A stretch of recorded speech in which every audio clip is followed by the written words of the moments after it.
Eɗen ɗo e sylvopastoral de diwan sylvopastoral ɗon go wurtenga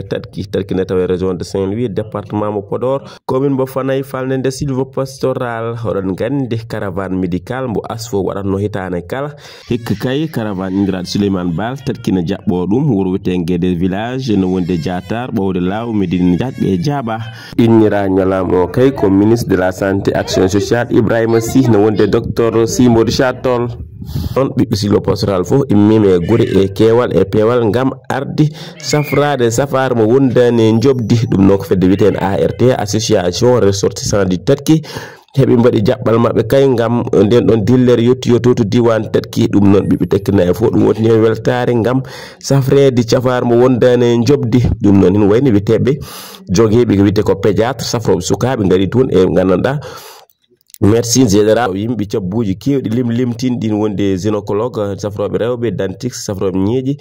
e sirka gandanɗa ñabbuji fof no cafre to diwan Takki ina wayno noon ɓiɓɓe Takkinaɓe fof ngari toon e kewal e pewal ngam safrade e ɗi ñabbuji limtinɗi ɗum noon wontinir men weltare wuro witenga Takki kay jaɓɓema wiide cingoli teskere ganina no wonde ñasanti e diwan Gandirel e diwan Bolode ɓe fof ɓe jaɓɓi to diwan Takki ngam safar mo wondani jobdi ɗum noon hin wayno noon hekka noon hoɗon gandi caravane médical hetani kala waɗanno ko diwanuji Fouta so nani ASFO woni action pour la santé du Fouta ɓe indir koye men noon service du Fouta woni heɓe koɓe sagataɓe Fouta ɗum noon hikka noon ASFO naɓe noon mbaɗi tinnare ngam yaɓɓude dow jeeri e dow sylvopastoral pour mballa yimɓe e ɗinɗo safaruji ɓe okkiri leɗɗe ɓe cafri yimɓe ɓe kaddini sukaɓe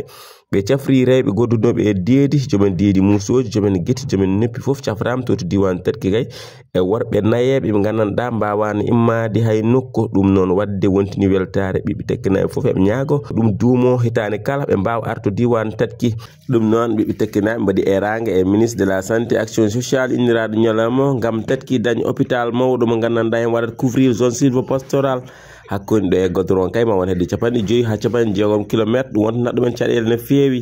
ɗum noon heɓat erangal leydi laamu Sénégal nde wattata haqqille e zone sylvopastoral e banggal cellal ɓalli